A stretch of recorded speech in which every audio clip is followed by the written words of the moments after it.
Magandang araw ng Miyerkules po mga bayang karerista. Magbibigay na po tayo ng tip, giat informasyon para sa araw na to, July 3, 2024. Tara!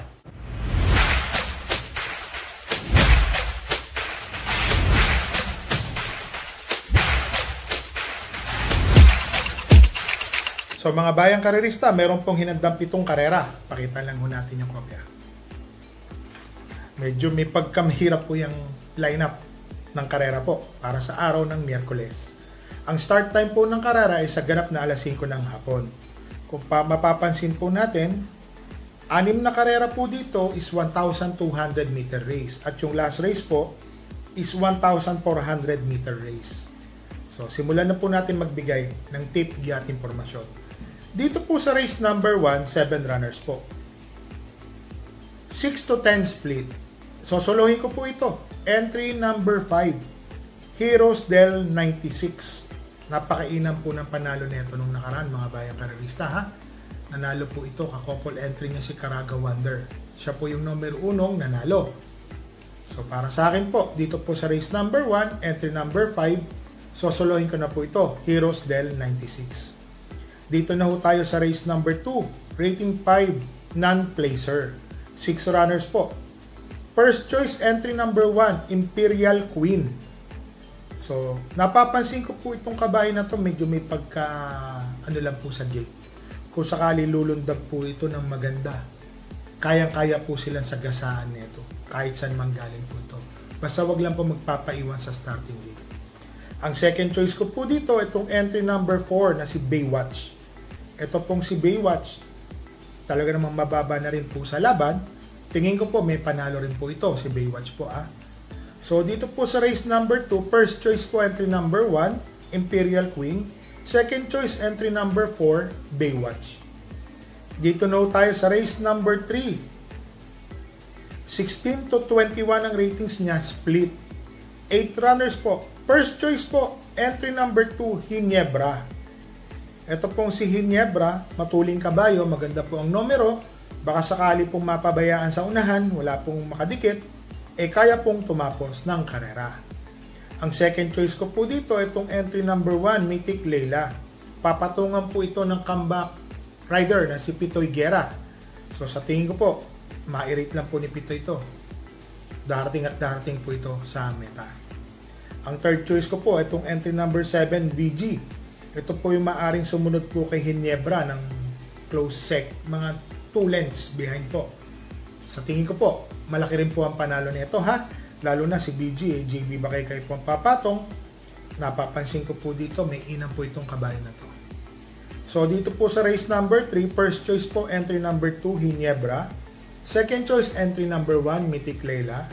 Third choice entry number 7, BG. So dito na tayo sa race number 4, 6 to 10 split.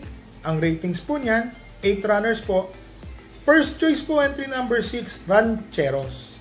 Ito pong si Rancheros, mga bayang karerista, rating 7 na po ito. Tingin ko ho, kayang-kaya po niya yung laban. Malaking-malaki po ang panalo, lalo na ho, kung magpapasda natin, ang nakikita ko na lang po dito na makakalaban niya rito is 2. Opo, 2. So, ang first choice ko po, entry number 6, si Rancheros. Ang second choice ko po dito, itong entry number 2, na si Smarty Jazz. Itong si Smarty Jazz, kung mapapansin nyo, may panalo po ito Medyo mainam po yung mga panalo nito. Naka-2 o 3 panalo po ito. Tingin ko ho, mag-uumentot po yung kabayo Nakikita ko nasa likod, bigla pong lumalapit. Siya po ang aking second choice. Ang third choice ko po dito, itong entry number 3 na si Angel's Crown. Tumapos po ito ng dikit-dikit mga bayang karerista. Long shot po yan Dikit na tersero po yan, ang lakas po ng laban yan. So sa tingin ko po, malaki po ang panalo niyan, Angel's Crown. So dito po sa race number 4, first choice po entry number 6, Rancheros. Second choice po entry number 2, Smarty Jazz. Third choice po entry number 3, Angel's Crown. Dito na tayo sa race number 5, 6 to 10 split, 7 runners po. First choice po entry number 2, Golden Buzzer. Ito pong si Golden Buzzer, mapapansin nyo, tumakbo po ito, medyo may mahaba po yung distansya, 1,400. Last 200, or 150 meters, nandun po siya nakakapit. Tingin ko po yung distansyang 1,200, kayang-kaya po niya to. Malaking-malaki po ang panalo. Ang second choice ko po dito, itong entry number 1 na si Spaghetti pababa. Wag lang maiiwanan kasi dati alam ko naiiwan to. Kung makakasabay lang din po ito si Spaghetti pababa, malaki din po ang panalo niyan. Second choice. Ang third choice ko po yung bagong baba pong entry number 6 na si Kentucky Rain. Oho, para sa akin po, Kentucky Rain is Kentucky Rain. Alam po natin na magaling po itong kabayo na to. Wag po tayo mawalan. Sama po natin. Sayang naman kung manalo po ito ng dehado. So dito sa race number 5, first choice po entry number 2, Golden Buzzer. Second choice entry number 1, Spaghetti pababa. Third choice po entry number 6, Kentucky Rain. Dito na tayo sa race number 6, rating 5, Split Placer. First choice po entry number 4, Caloocan Sap. Itong si Caloocan Sap, may tulin po ito. Pag nakasabay po ito, makakalaban po nila ito. May panalo po ito, napanood ko napakainam po. And then, siya pa rin po yun nakipaggabulan, siya na rin. Pagkuha ng rekta, layo, tuloy-tuloy po. Tinapos po niya yung karera. Lalo na, 1,200 meters lang po ang distansya. Ang second choice ko po dito, itong entry number 2 na si Unafraid. Ito pong si Unafraid, mga bayang karerista, tingin ko po, malaki rin po ang panalo nito Huwag po tayong mawawalan. Naglagay po ako ng third choice. Ito pong entry number 6 na si Skylover. Nung nakaraan po, race 1 po ata ng GBT, napanood ko yung tinakbo ni Skylover, naiinaman na po ako. Tingin ko po malaki na po ang panalo nito, mga bayang karerista. So dito po sa race number 6, first choice po entry number 4, Caloocan Sap. Second choice entry number 2, Unafraid. Third choice entry number 6, Skylover. Dito na tayo sa lone 1,400 meters race. Rating 11 to 15 split, 11 runners po. First choice po entry number 7, Kalangaman Island. So Kalangaman Island po kasi, mga bayang karerista, nakikita ko medyo naiiwan, tapos pagka bumulusok, malapit po siya.